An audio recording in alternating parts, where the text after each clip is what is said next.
I never had that special sisterly bond you see in movies or read about in books. Jessica was already 10 years old when I came along, practically a different generation. While she was experiencing her first crushes in high school, I was still playing with dolls. Our parents, like many who have children far apart, seemed to hold a special place in their hearts for their firstborn. Jessica could do no wrong in their eyes, and that pattern continued well into our adult years. When I turned 18 and started college in our hometown, Jessica was getting married to David, a local accountant she'd met at church. I remember her wedding day clearly. She was glowing with happiness, and our parents couldn't stop crying tears of joy.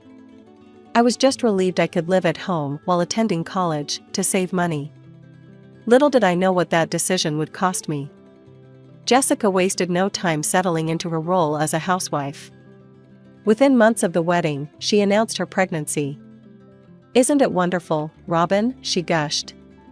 "You're going to be an aunt." I smiled and nodded, not realizing this announcement would completely derail my college experience. 3 months after little Tommy was born, Jessica started showing up at our parents' house unannounced. "I just need a break," she'd say, practically throwing Tommy into Mom's arms. "I'll be back in a few hours. Robin's home anyway, she can help." I'd be in my room, surrounded by textbooks and notes, when Mom would knock on my door. "Robin, honey, could you watch Tommy while I make dinner?" It became a daily routine. My study time was constantly interrupted by a crying baby and my mother's gentle but persistent requests for help. I tried to balance everything, but it was exhausting. Then, just when I thought I had somewhat adjusted to the situation, Jessica dropped another bombshell during Sunday dinner. "We're having another baby," she announced. "Tommy's going to be a big brother." 2 years later, I was in my final year of college, trying desperately to prepare for my exams while dealing with both 3-year-old Tommy running wild through the house and baby Michael screaming at the top of his lungs. "Jessica," I said one afternoon, after she'd dropped both kids off so she could go to the movies with her friends, "have you considered hiring a babysitter?" She looked at me like I'd suggested she sell her children. "Do you know how expensive babysitters are these days?" she scoffed. "Besides, why should we pay someone when we have family who can watch them for free?" Our mother, who was currently chasing Tommy as he ran through the house with her reading glasses, just nodded absently. Of course she didn't mind. Jessica was her precious firstborn, and she'd never deny her anything. Meanwhile, our house had turned into complete chaos. Tommy treated every room like his personal playground, leaving a trail of destruction wherever he went. One morning, I woke up to find he'd emptied all my college folders onto the floor and used my notes as drawing paper. Baby Michael's piercing screams provided a constant soundtrack to the mayhem. "Robin," Mom called out one afternoon, her voice strained. "Please come help with the boys. I can't handle them anymore today." I heard something crash downstairs, followed by Tommy's gleeful giggling. "I can't, Mom," I shouted back through my locked door. "I have finals next week." "You're being selfish." Dad's voice joined the chaos. "These are your nephews. Family helps family." I turned up my music to drown out their voices and the sound of another crash downstairs.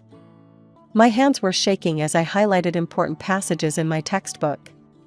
I felt guilty, but I also knew that if I didn't pass these exams, my whole future would be affected. The next few weeks were tense, but I managed to graduate with honors despite the constant disruptions. My first priority after securing a job at Anderson & Associates was finding my own place. The starting salary wasn't huge, but it was enough to rent a small one-bedroom apartment across town. That first night in my apartment was the most peaceful I'd experienced in years. No screaming, no crying, no chaos, just blessed silence. 2 years passed, and I'd managed to create a comfortable life for myself. Then came the news of Jessica's third pregnancy. "It's another boy," Mom told me during one of our weekly phone calls. "Isn't it wonderful?" "Yeah, wonderful," I said, already imagining the increased chaos. "How are you and Dad handling Tommy and Michael these days?" Mom sighed. "They're energetic. Jessica still brings them over every weekend. Says she needs a break. Now with another baby coming. Her voice trailed off, and I could hear the exhaustion she was trying to hide. During my next visit home, I found my parents looking older than their years. Tommy and Michael were racing through the house, playing some game that seemed to involve throwing all the couch cushions on the floor. Jessica had just dropped them off before heading to brunch with friends. "Mom, Dad," I said carefully, watching them chase after the boys, "you know you don't have to do this, right? You can say no to Jessica." Dad turned to me, his face red with either exertion or anger. "That's such a selfish thing to say, Robin. This is what family does." "There's nothing selfish about setting boundaries," I argued. "You both look exhausted." "You don't understand what family means," Mom snapped, even as she picked up another cushion from the floor. "You've never understood. When you have children of your own, you'll get it." I left their house that day feeling frustrated and sad. It seemed like nothing had changed. Jessica was still taking advantage, our parents were still enabling her, and I was still the bad guy for pointing out the obvious. Over time, my weekend visits home became increasingly difficult to endure. Each time I walked through my parents' door, I found myself stepping into what felt like a war zone. Tommy, now 5, and Michael, 3, had developed a particularly nasty habit of turning mealtimes into food fights, with 6-month-old Kevin, their youngest brother, usually ending up as their unwilling target. One Sunday lunch was especially horrible. I watched in horror as Tommy loaded his spoon with mashed potatoes and launched it across the table at Michael, who retaliated with a handful of green peas. Kevin, caught in the crossfire, ended up with baby food dripping down his face, sobbing while his older brothers laughed. I couldn't take it anymore. "Enough." I slammed my hand on the table, making everyone jump. "Tommy, Michael, get over here right now." They stared at me, unused to being confronted. "Look at this mess you've made," I pointed to the food-splattered floor and walls. "And look at your brother crying. This is unacceptable. You're going to clean this up, now." To everyone's surprise, including my own, they actually started cleaning. Maybe it was the shock of someone finally standing up to them. That's when Jessica burst through the door, returning from her weekly spa appointment. "What's going on here?" she demanded, seeing her older boys on their hands and knees wiping the floor. "They made a mess at lunch," I explained. "They're cleaning it up." Jessica's face turned red. "How dare you? They're just children. You're being cruel to them."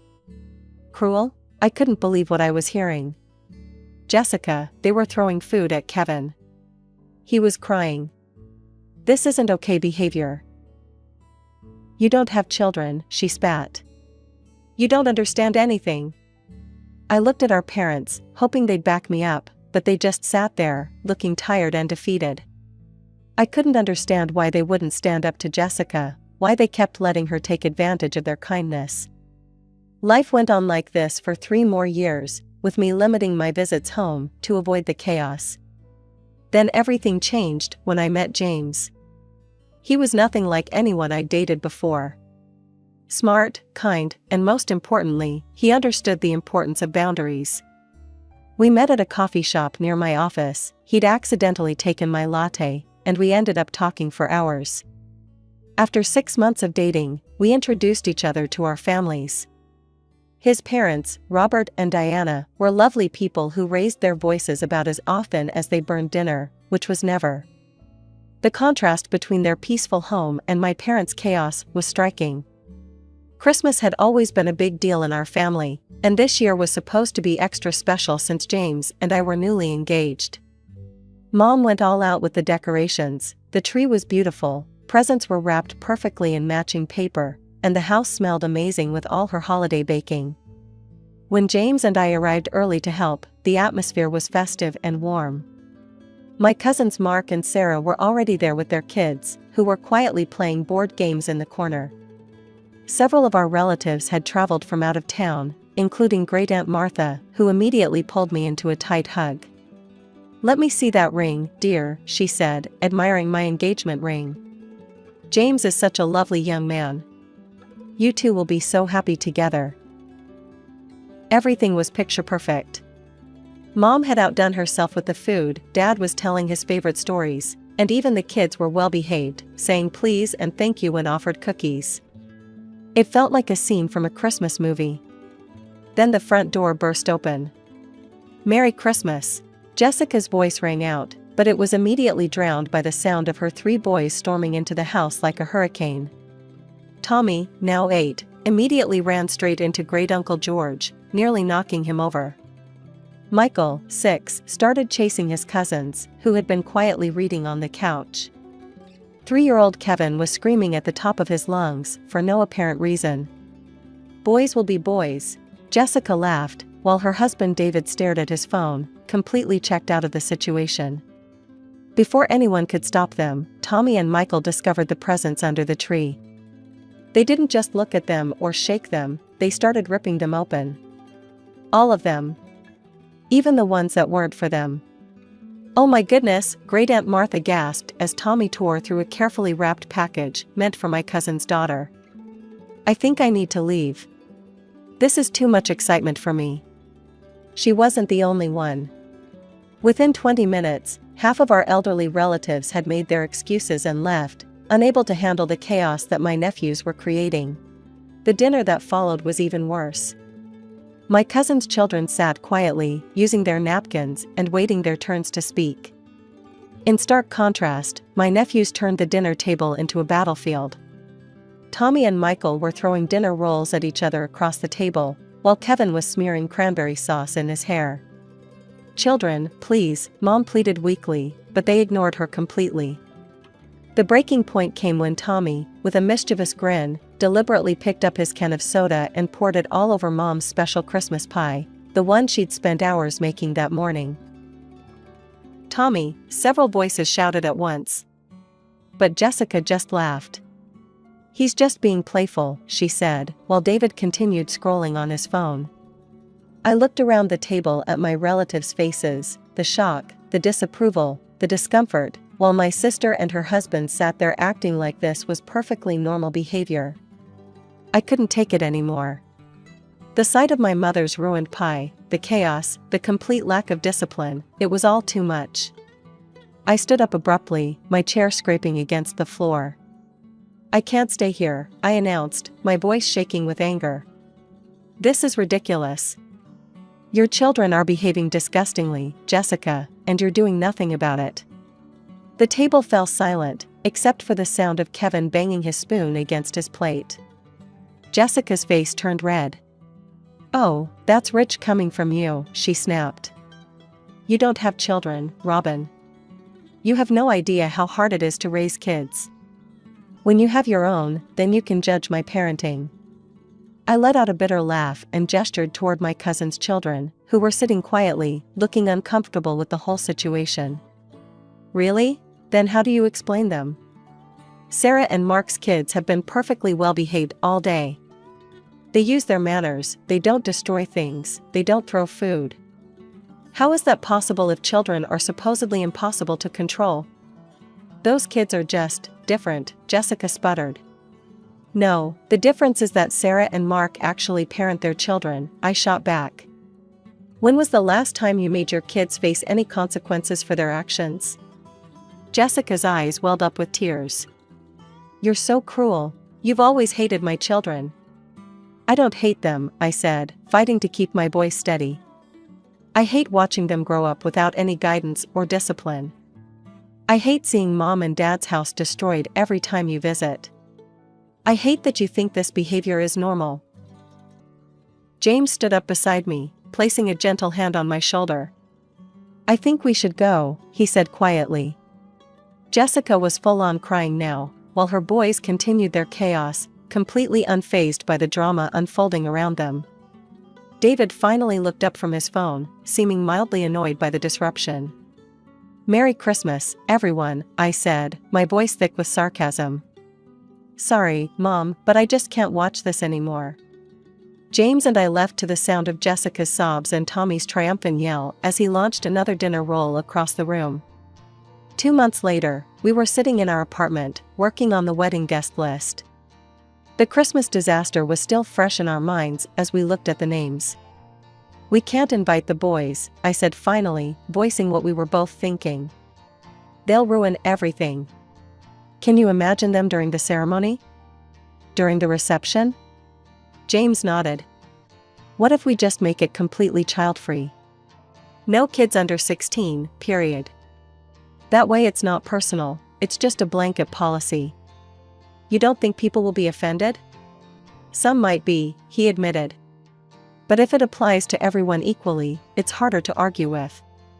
Sarah and Mark might be disappointed their kids can't come, but at least they'll understand it's not targeted at them specifically. I thought about the peaceful ceremony we'd been planning. No chaos, no food fights, no screaming children. Just an elegant celebration of our love, surrounded by mature guests who could actually appreciate the moment. A child-free wedding, I repeated, trying out the words. You know what? I actually love it. I chose a Sunday afternoon to break the news to my family. In retrospect, maybe I should have done it when Jessica and her kids weren't there, but finding them absent from our parents' house was like trying to catch lightning in a bottle. As soon as I walked in, I had to dodge a remote control flying through the air, thrown by Tommy while chasing Michael. Kevin was crying on the floor because his brothers had knocked over his blocks for the third time. Mom, Dad, I started, raising my voice over the chaos. Jessica, I need to talk to you all about the wedding. Sure, honey, Mom said, trying to clean up juice that Kevin had spilled on the carpet. I took a deep breath. James and I have decided to make the wedding child-free. No children under 16 will be attending. The chaos stopped for approximately 2 seconds before Jessica erupted. What? She screamed, jumping up from the couch. You can't do that. What about my boys? The policy applies to all children, I explained, trying to keep my voice calm. Not just yours. This is because you hate them. Jessica was turning red now, her voice getting louder with each word. You've always hated my children. You're a horrible aunt, a horrible sister. No, I love your boys, I insisted, even as Tommy chose that moment to knock over a vase. But you saw what happened at Christmas. The food fights, the presents being torn open, the ruined pie. That was just kids being kids. No, Jessica, it wasn't. Mark and Sarah's kids were there too, remember? They didn't destroy anything. They didn't ruin Christmas for everyone else. Oh, here we go again with the perfect cousin's perfect children, Jessica screamed. Well, you know what? You won't have to worry about my disruptive children at your precious wedding, because we won't be there at all. I felt a strange sense of calm wash over me. That's your choice, I said quietly. If you'd rather not come to my wedding than attend without your children, that's up to you. Jessica stared at me for a moment, her mouth open in shock. Then she started gathering her kids' things, shoving toys into bags. Come on, boys, she yelled. We're leaving. Your Aunt Robin doesn't want you in her life anymore. That's not what I said, I started, but she was already herding the boys toward the door. I hope you're happy with your perfect, quiet wedding, she spat over her shoulder. Then she slammed the door so hard the windows rattled. After Jessica stormed out, I turned to my parents, expecting to find understanding in their faces. After all, they'd been dealing with my nephew's chaos for years. Instead, I found them looking at me with disappointment. How could you, Robin? Mom's voice was quiet but sharp. Those are your nephews. Mom, you've seen how they behave, I said, incredulous. You saw what happened at Christmas. They're just children, Dad jumped in. You're being incredibly selfish. I couldn't believe what I was hearing. Selfish? How is it selfish to want my wedding day to be peaceful? One day that I want to be perfect, without food fights or screaming or chaos. Dad's face hardened. Then you need to reconsider your decision. Either invite your nephews, or we won't be attending either. The words hit me like a physical blow. I looked at their faces, these parents who had watched their house be destroyed countless times, who looked older than their years from the stress of handling 3 unruly boys, who were now threatening to miss their younger daughter's wedding because she wanted one peaceful day. Fine, I said, my voice surprisingly steady. That's your choice. Don't come. I left their house and drove straight to James's place. When I told him and his parents what had happened, they immediately rallied around me. You're absolutely right to want a peaceful wedding, Diana, my future mother-in-law, assured me. Don't let anyone make you feel guilty about that. That evening, I made it official. I posted the announcement on Facebook. James and I are excited to announce that our wedding will be a child-free celebration. We look forward to sharing our special day with our adult guests in an elegant, peaceful atmosphere. The support was overwhelming. Cousins, friends, and even distant relatives liked and commented with their approval. Sarah, my cousin, wrote, "Completely understand. We'll arrange a sitter for the kids. Can't wait to celebrate with you." Then Jessica commented, "Shame on you, Robin. You're tearing this family apart with your selfishness. You've always been jealous of my children and now you're excluding them from this important family event. I hope you're happy with yourself." The response was immediate and unexpected. Relatives who had witnessed the Christmas disaster jumped to my defense. "Jessica, your kids destroyed the Christmas celebration," Aunt Linda wrote. "They ruined presents that weren't theirs, threw food, and drove half the family to leave early. Maybe instead of attacking Robin, you should focus on teaching your children how to behave in public," Great Aunt Martha chimed in. Comment after comment appeared, each one recounting another instance of my nephew's bad behavior and Jessica's lack of parenting. The post turned into a catalog of years of chaos and destruction, all of which Jessica had dismissed or ignored. Jessica's responses stopped abruptly. For once, she had nothing to say in defense of her children's behavior, perhaps because, for the first time, she was facing unified opposition from the entire family. My phone rang 3 days after the Facebook post explosion. When I saw Mom on the caller ID, my stomach tightened, but I answered anyway. "Robin?" Mom's voice was soft. "Your father and we saw your post." And all the comments. We had no idea so many people felt this way. Seeing everyone describe what happened at Christmas, and all the other occasions. "We'll be at your wedding, honey," Dad chimed in. "With or without your sister. You deserve your perfect day." The relief was overwhelming. "Thank you," I managed to say through my tears. "That means everything to me." After that conversation, I sent Jessica and David a formal wedding invitation with a handwritten note. "I would love to have you both there to celebrate with us. I know it's difficult without the boys, but this is important to me. Love, Robin." Weeks passed without a response. As the RSVPs rolled in, Jessica's silence became her answer. The wedding day itself was everything I'd dreamed of. The ceremony was peaceful and elegant, without a single interruption. During the reception, adults could actually have conversations without shouting over chaos. No food was thrown, no decorations were destroyed, no one cried except my mom, happy tears as she watched us exchange our vows.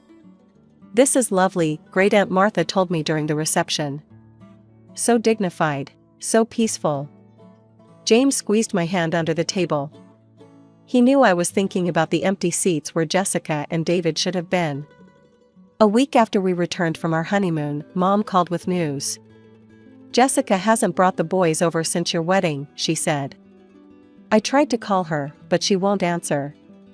"She's punishing you for coming to my wedding," I said quietly. "Maybe," Mom sighed. "But you know what? For the first time in years, your father and I feel rested. Our house is still clean at the end of the day.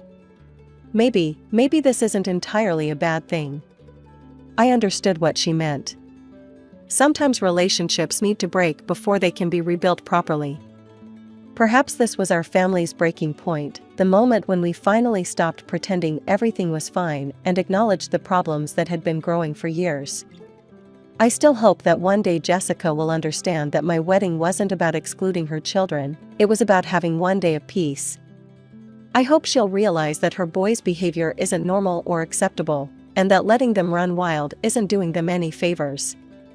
I hope that someday we can rebuild our relationship on a foundation of mutual respect and understanding. Until then, I have my memories of a perfect wedding day, surrounded by people who understood and supported my choice. I have my new husband and his loving family. And I have the knowledge that sometimes standing up for yourself, even when it's difficult, even when it hurts, is the right thing to do.